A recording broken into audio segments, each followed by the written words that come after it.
Сәлеметсіздер ме оқушылар? Қалдарыңыз қалай? Көңіл күйлеріңіз жақсы ма?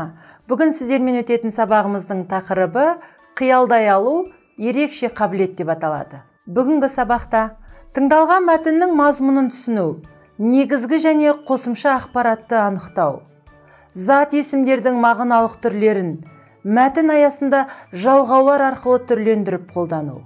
Сіздің меңгеретініңіз тыңдалған мәтіннің мазмұнынан ақпаратты анықтауды, зат есімнің түрлерін меңгересіздер. Оқушылар, жаңа сабағымызға бір қадам жасау негізінде ұсынылған сұрақтар аясында бірге ойланып көрейікші. Сендер өскенде кім болуды армандайсыңдар? Болашағыңды қиялдап отыратын сәттер жиі бола ма? Өз қиялдарыңның орындалатынына сенесіңдер ме? Адам өз қиялын ұштап, арманына жету үшін не істеу керек деп ойлайсыздар? Оқушылар, ұсынылған сұрақтардың жауабын толығырақ білу үшін мәтінді менімен бірге ілесе оқи отырыңыздар. Антон Чехов «Үйде» деген әңгімесінде аса ұтымды эпизод енгізген. Шылым шегіп, әдеттенген 7 жасар балаға ешбір сөз әсер етпей қойған. Бірде әкесі оның қиялына әсер етуді ойлайды. Ол баласына мынандай әңгіме айтады. Кәрі патшаның патшалыққа мұрагер болатын жалғыз ғана ұлы болыпты. Өзі дәл сен сияқты кішкентай бала екен. Өзі жақсы бала екен. Еш уақытта өкпелемейді, ерте жатады, үстелдегі нәрселерге тимейді екен. Өзі ақылды болыпты. Оның бір ғана кемшілігі шылым тартады екен. Патшаның баласы шылымнан көкірек ауруы болып 20 жасында қайтыс болыпты. Қаусаған ауру шал ешбір қолғанатсыз қалыпты. Мемлекетті басқарып, сарайды қорғайтын ешкім болмапты. Жау келіп, шалды өлтіріп, сарайды қиратып тастапты. Сонымен енді бақша да, шие де, құстар да, қоңыраулар да қалмаған.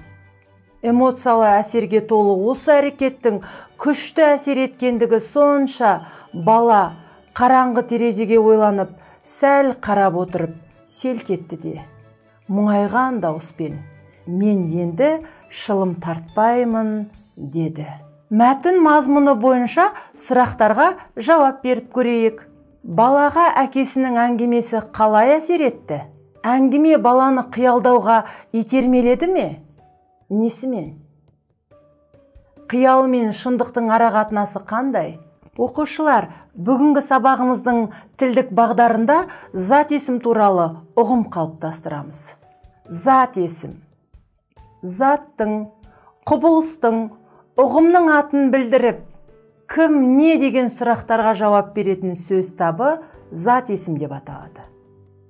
Мысалы, дәрігер, кім, оқушы, кім, қиял, не, қос, не, және тағы да басқа. Кім деген грамматикалық сұрауға жауап беретін зат есімдерге жалпы адам атаулары жатады. Адам атаулары деп жалпы адамға тән атауларды кісі, бала, қыз, бөпе, шал, кемпір, келіншек, ересек, әйел, тағы да басқа. Туыс атауларын әке, шеше, әже, ата, аға, іні, апа, сіңілі, немере, тағы да басқа. Іс-әрекетпен кәсіп, мамандық иелерінің атаулары әнші, жылқышы, арбашы, ғалым, мұғалім, сатушы, тағы да басқа. Әр алуан қызмет баптары мен лауазым атауларын директор, мырза, ханым, тағы да басқа. Кісі аттарын Асан, Әсет, Иса, Алма, Рабиға, тағы да басқа. Және басқа да осылар сияқты адамға тән атауларды айтамыз. Не деген грамматикалық сұрау? Әдетте адамнан өзге барлық жан жануарлардың және күллі заттар мен нәрселердің атауларына қойылады. Оқушылар, біз зат есім туралы ұғым қалыптастырдық. Енді зат есімнің тұлғалық түрлерімен танысамыз. зат есім тұлғасына қарай негізгі зат есім және туынды зат есім деп бөлінеді. Негізгі зат есім бөлшектеуге келмейтін түбір зат есім. Мысалы, бала, шабыт, жапырақ, тағы да басқа.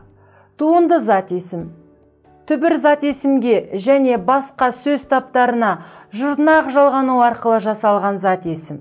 Мысалы, білім, достық, тағы да басқа. Оқушылар, зат есімнің құрамдық түрімен танысамыз. Зат есім құрамына қарай дара зат есім және күрделі зат есім болып бөлінеді. Дара зат есім бір ғана түбірден тұрады.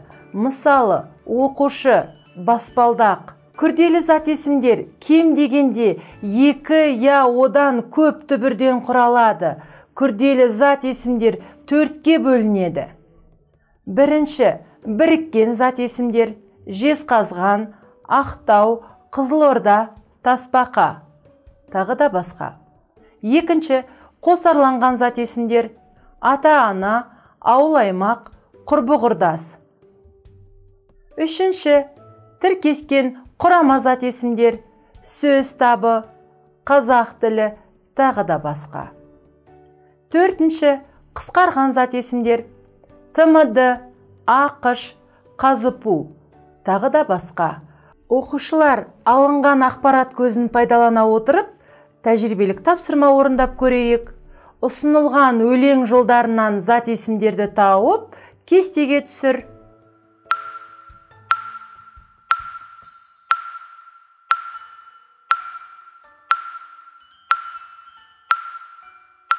Жарайсыңдар, өздеріңді тексеріп көріңдер.